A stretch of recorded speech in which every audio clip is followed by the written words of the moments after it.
Please don't do that." Every time he remembered whispering those words, Caleb Ross felt his heart tighten just a little. A man in his 40s, owner of a quiet, steady cattle ranch, and yet there had been that one moment when he was shaken enough to plead with a woman like that. But all of that came long after the first afternoon she walked into his yard. In 1891, the Ross Ranch sat about an hour's ride from the town of Dry Willow. A simple wooden house, a cattle pen, a horse barn, and sun-cracked fences were more than enough to keep one man busy from dawn to dark. Caleb was tall, broad-shouldered, with brown hair already streaked with gray and gentle gray eyes. He was more used to talking to animals than to people. His whole life, whenever he stood in front of a woman who seemed to mean him well, the words, "Would you like to stay?" somehow turned into, "Do you need more firewood?" Or, "Let me take your horse." So the years went by. Everyone else married and filled their houses, and he stayed with the cats drifting around the kitchen and the sound of the wind on the tin roof. That afternoon, late in autumn, the air smelled of dry grass and the winter coming on. Caleb was tightening a few fence posts when he heard wagon wheels grinding over the stones. An old buggy rolled into the yard. On the bench sat the minister's wife from the Dry Willow Church. Beside her was a woman so tall that when she stepped down, she still stood nearly a head above the minister's wife. She had wide shoulders, bare forearms hard and solid as wood, skin the deep color of old copper, and black hair braided in a simple plait. The long brown dress she wore did nothing to hide the strength of her body. Her face was calm, neither harsh nor soft. The face of someone who had grown used to hearing people say she was too big, no man would dare marry her, and yet still stood straight. "Caleb," the minister's wife said, "this is Tala. Her husband died last spring. She's Apache. She can do heavy work, handle cattle, keep a tight house. The ladies' circle at church thinks you need a helper, and this place could use another human voice." Caleb wiped his hands on his trousers, flustered. He had heard about the Apache widow on the edge of town, about how men crossed the street rather than pass too close to her in the market. He had not expected the minister's wife to bring that very woman straight into his yard, as simply as if she were dropping off a new pot for his stove. Tala stood still, back straight. Her eyes moved over the yard, the fence line, the cattle, then came to rest on Caleb. That look did not beg him to take her in, and it did not push him away. It was the look of someone who had been asking herself all her life, "Is there enough room here for me?" "Tala can do a man's work on a ranch," the minister's wife went on. "If you need—" "I only need work and a place to sleep," Tala cut in, her voice low but smooth. "No one has to say, 'Poor thing.' I am not weak." Caleb shook his head quickly. "I don't think you're weak," he said. "It's just me here. There's plenty of work. If you don't mind being this far from town, I could truly use someone like you." Right there, he stumbled. He was not even sure whether he was hiring help or accidentally opening the door for some other kind of life to step into a house that had grown used to silence. Tala studied him a little longer. "In Dry Willow, they say I am too big. I make men feel small," she said quietly. "Do you feel small, Caleb Ross?" Heat rose in Caleb's face. Usually, that would have been the moment he looked away. But this time he held her gaze. "Yes," he admitted. "But not because you're big. Because I am not good with words." The corner of Tala's mouth twitched, like the beginning of a smile that had only been drawn halfway. "People who don't talk much," she said, "usually listen well. Living with someone like that would not be so bad." That afternoon, they sat at the kitchen table and wrote out a short agreement. Wages, a small room off the kitchen, 3 meals a day, and one line the minister's wife added in her own hand. "Both parties will try to treat each other kindly." When Caleb carried Tala's few belongings into the little room, the house already felt different. Not just because of the heavy footsteps on the porch, but because he sensed a quiet, lonely strength had just walked into his life. He didn't yet know that one night, that very woman would lean down and place her great, solid head right against the tenderest part of him, and all he would have left in his lungs would be enough air to whisper, "Please don't do that." In those first weeks, Tala and Caleb lived side by side like two people set down in the same house before they had time to get used to each other. Every morning, Caleb still went out to the cattle pens first. Now he was no longer the only shadow on the packed earth. Tala walked behind him with slow, steady steps. She lifted feed sacks he used to roll along the ground, and she picked up planks he had always dragged. The restless steers that liked to butt and shove one another stood still when she stepped in among them. They only snorted and moved out of her way. Caleb watched and felt relieved and a little amazed. Work he once believed only he could do was now handled by another pair of hands, and the job looked easier and cleaner. Inside the house, the signs of Tala appeared more slowly. A hand-woven blanket lay folded at the foot of the small bed off the kitchen. A bunch of feathers hung near the door. She only said one short line, "Gives the wind a place to leave." The old cast iron pot that Caleb had shoved into a corner as junk she scrubbed until it shone. Even the silence in the house changed.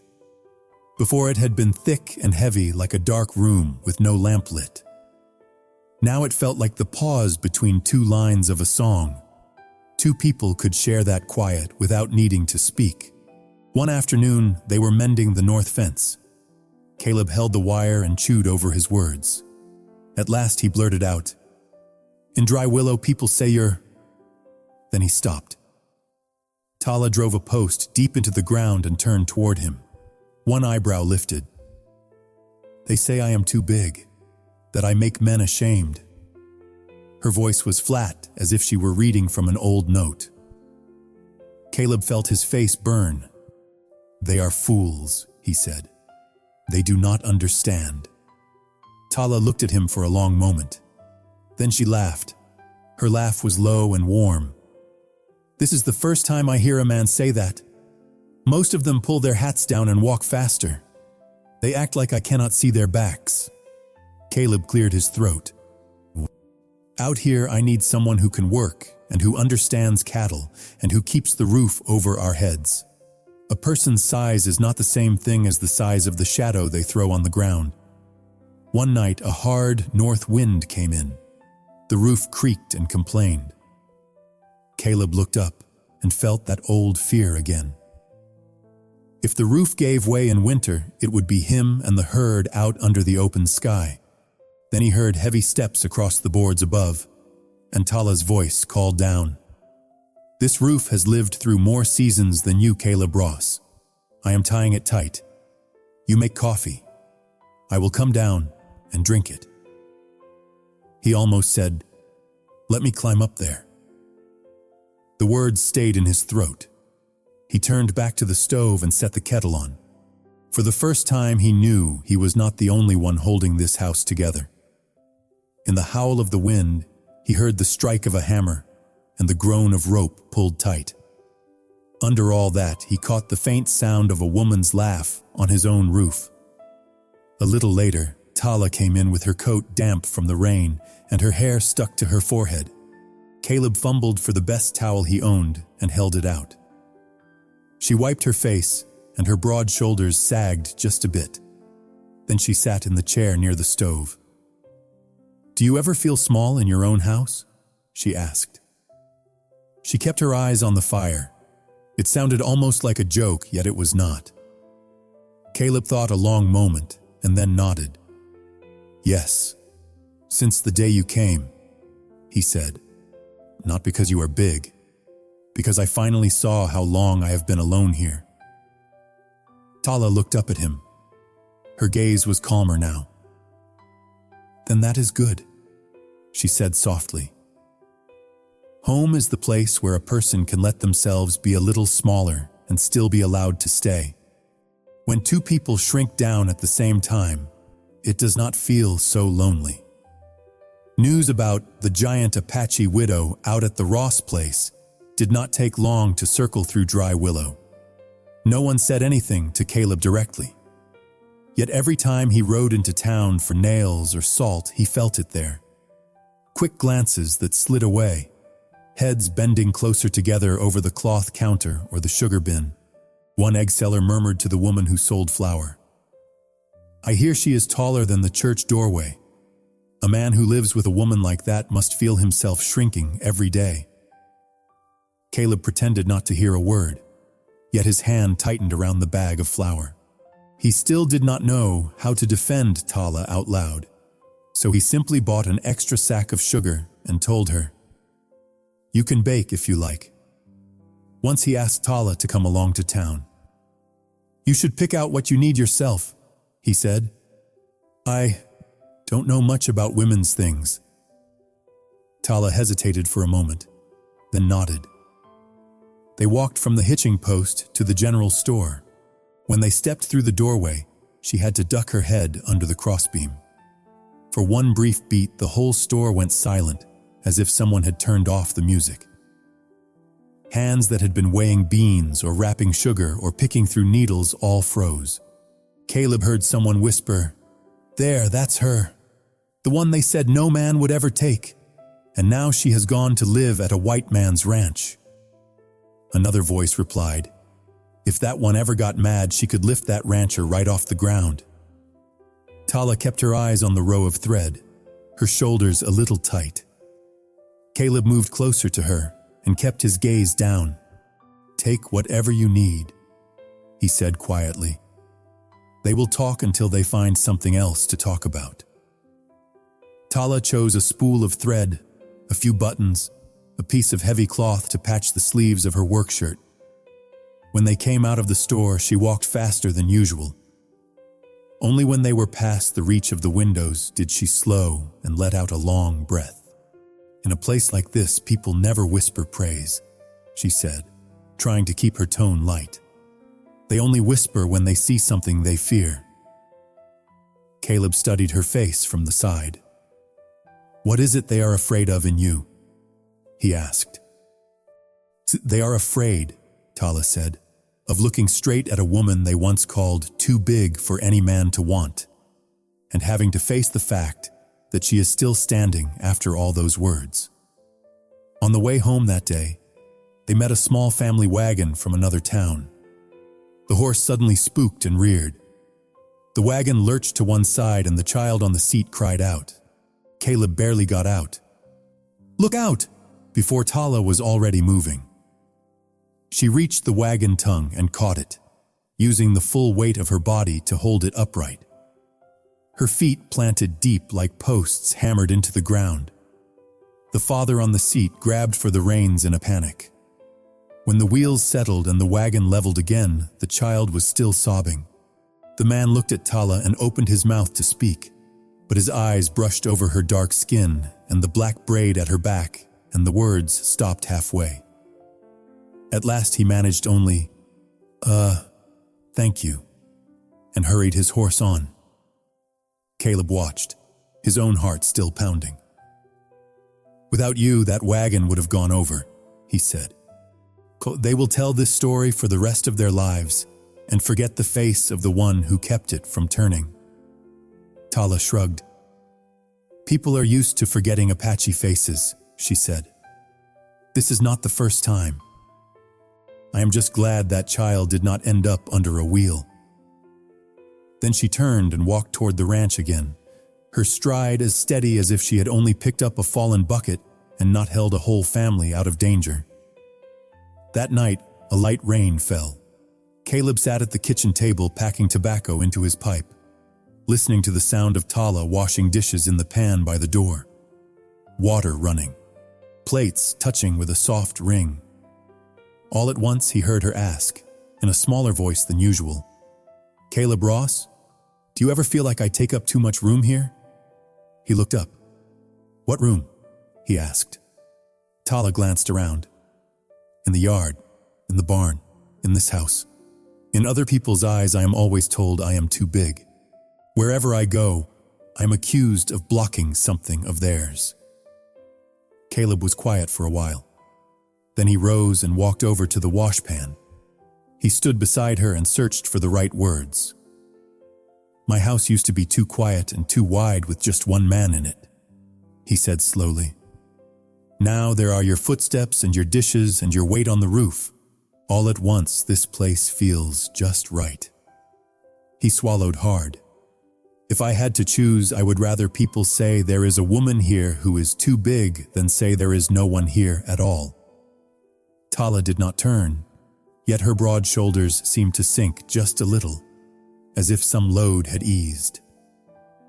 "Strangers have talked for so many years that my bones have grown thick against their words," she said softly. But the words of someone who shares your house go straight inside. You be careful with them, Caleb Ross." Caleb felt his heart beat a shade faster.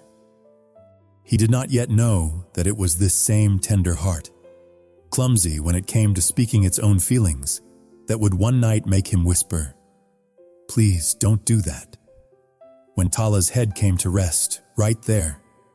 Not because he feared her weight, but because he feared there would be no path back if he let it stay there too long. That winter came earlier than usual. North wind poured down into the valley and blew through the fences until the wire sang and whined. The cattle huddled together in tight bunches with a thin white dust on their backs. Every day, Caleb walked the pasture, checking each fence post and each bed of straw. Wherever he went, he saw Tala's shape either ahead of him or behind him. She felt like an extra strong post driven into the ground while the season was turning. One evening they were eating when Sam, the hired boy from the neighboring ranch, galloped up to the door. His face was red from the cold. "Mr. Ross," Sam panted. "Over at the Carson place, the herd has busted the fence. They're about to run down into the gully. Mr. Carson slipped and fell. Looks like his leg is broke. He sent me to get you." Caleb pushed back his chair and stood. Before he could even look at Tala, he heard her say, "You get the rope and the lantern. I am coming with you."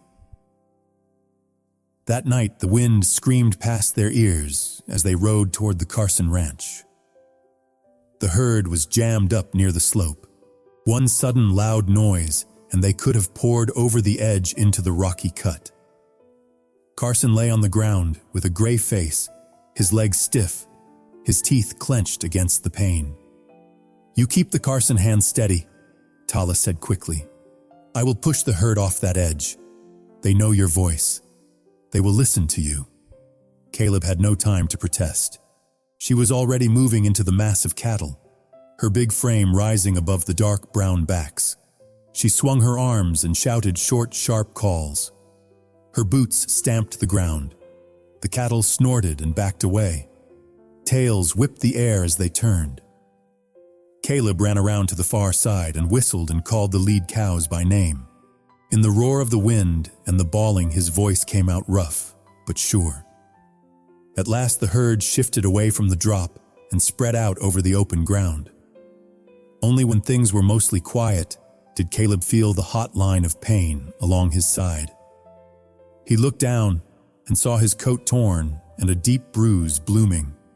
When he had lunged in to pull a calf out of a tight spot, one of the horns must have caught him. He was still on his feet, but his whole body shook with pain. Tala turned and her eyes darkened when she saw the blood. "Home," she said simply. "Now." They left Carson with clean cloth, water, and a few quick instructions for Sam, then rode back. On the way, every rise and fall of the saddle felt like a fresh blow. Caleb had to bite his lip to keep from groaning. When they reached the yard, he almost fell when he tried to get down. Tala caught him the way you catch a sleeping child, carried him inside, and eased him into the chair by the stove. "Let me handle it," Caleb snapped softly, stung by embarrassment. "I am fine." "You are bleeding," Tala answered in the same level tone.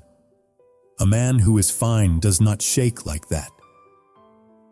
She took the scissors and cut his shirt at the side, her hands careful yet firm.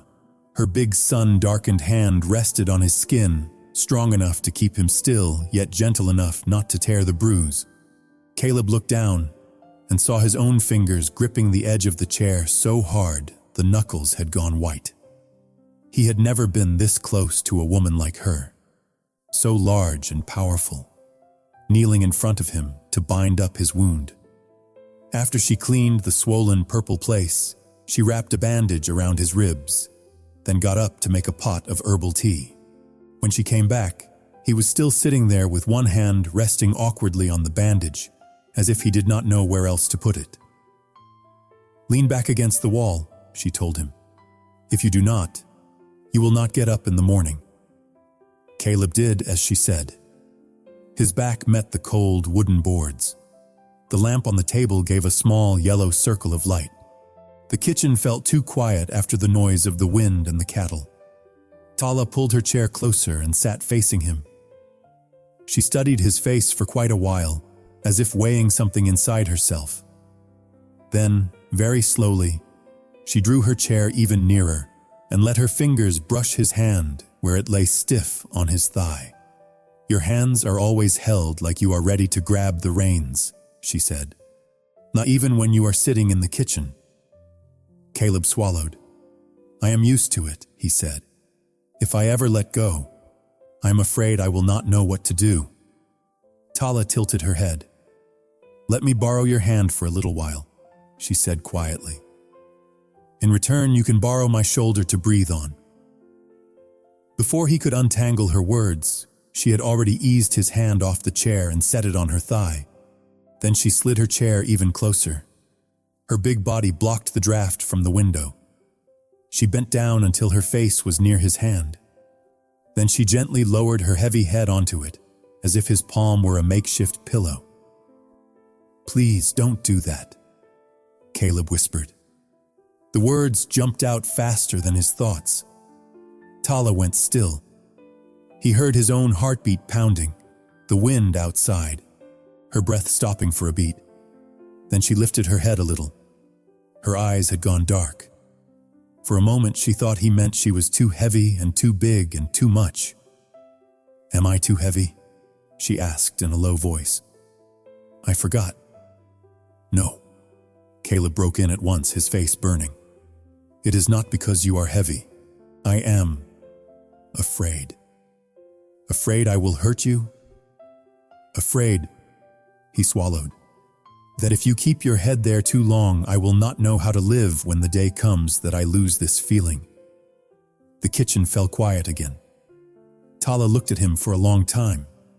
Then, instead of pulling his hand away, she took it and set it more firmly under her head.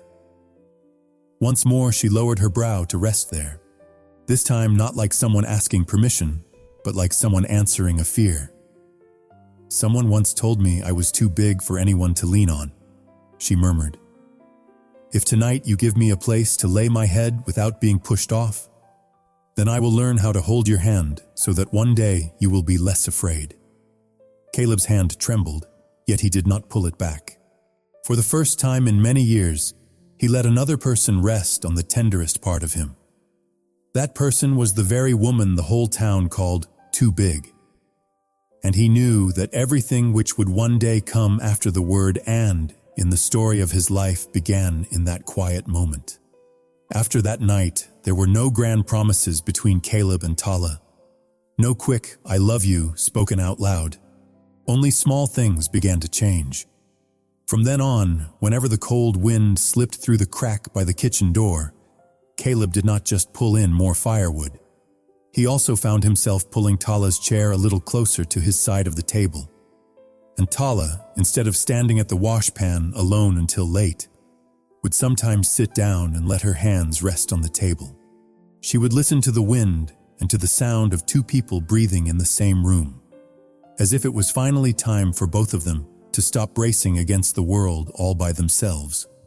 The story about the night they saved the Carson herd and about Tala holding that wagon upright made its way into town too, though most of the beauty was stripped off it. Folks said, "That woman is strong as a bull," and let it rest there. Hardly anyone mentioned Caleb being patched up at home by her hands, but the people who had needed help remembered. Mrs. Carson, her legs still in a cast, sent a warm pie over to the Ross place with a message. For Sister Tala, if my children had been in that wagon when it went over, I do not think I could have gone on living. Rosa from the church brought down a few extra blankets and said quietly to Caleb, "The pastor says if the two of you sit on the same pew this Sunday, he will not be surprised." The town would go on whispering for a long time, but in the middle of all that, a few voices had started to use the name Tala without tacking too big on the end. One evening, as the first light snow drifted past the porch, Caleb was mending an old saddle. Tala sat by the window patching a shirt. The kitchen glowed warm in lamplight. They were quiet for a long while until Caleb set his needle down and drew a breath. "Tala," he said slowly, like a man about to step into a stream he had avoided for years. "You could walk away from this place any time you wanted. You are strong. You know the trails. You can make a life on your own. But if one day you decide to stay, not as hired help, as someone who belongs to this house, then..." He swallowed and lifted his eyes to hers. "Then you will have a place here," he said, even when both our heads are white and the town is still whispering. Tala laid the shirt down and looked at him for a long time. "You want to marry me because you need someone to carry feed sacks and hold back a herd?" she asked softly. "Or because that night I put my head in your hand and you let it stay?" Caleb's face went red, yet he did not look away. "Because even before that night," he admitted, "I had grown used to your footsteps in the yard, the sound of your hammer on the roof, your little cough on the porch. That night just made it plain to me that if those sounds vanished one day, this house would feel emptier than it did back when I was here alone." The corner of Tala's mouth trembled. "I have been called a wife before," she said. "But when my first husband died, people still called me that woman who is too big and no man will ever take her. Are you sure you can live with my shadow in this small house?" Caleb rose slowly and walked over to her. He did not pull her into a hard embrace. He only laid his hand on her shoulder and felt that familiar weight. "I do not need you to shrink your shadow," he said gently. "I just need to remember that when I stand inside it, the wind does not cut through so much." They were married the next spring. There was no long white dress and no choir. Just the pastor and his wife, the Carsons, young Sam, and a few curious ranch children. When the pastor asked, "Do you promise to honor this woman in sickness and in health, in years when cattle bring low prices and in years when they sell high?" Caleb said, "I do," in a quiet, steady voice.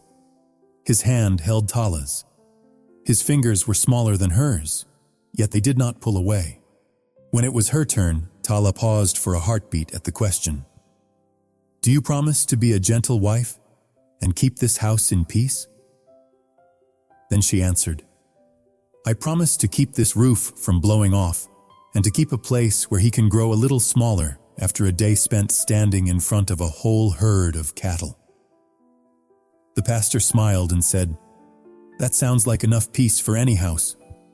Years later, if you pass the Ross Ranch on a summer afternoon, you might see on the porch an older man with silver hair, not so tall, whittling at a scrap of wood with no clear plan for what it might become.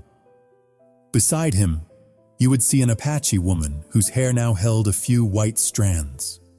Still tall, still broad-shouldered, sitting and knitting or mending something for the grandchildren racing around the yard. Every now and then, out of old habit, she would lean her head just a little toward him and lay it down where his arm had come to rest. If you were close enough, you might hear the old man murmur, "Please don't do that." But this time his voice would be soft as a worn quilt. The last part would stretch into a chuckle, and his trembling hand would not move away at all. And if one night you find yourself sitting alone and feeling that you have lived through half a lifetime being called too much or not enough in someone else's eyes, maybe this little story can remind you of one thing. Somewhere in this world, there is always a porch wide enough for you to grow smaller and a shoulder too big that can still block the wind for you. If stories like this one ease your heart a little after a long day, I hope you will subscribe so we can sit down together each evening and share more slow and gentle love stories from the Old West. And if you believe no one is born just to be told they are too this or too that, you can tap like or leave a comment and tell me if there was ever a time when all you needed was a place to rest your head without being pushed away.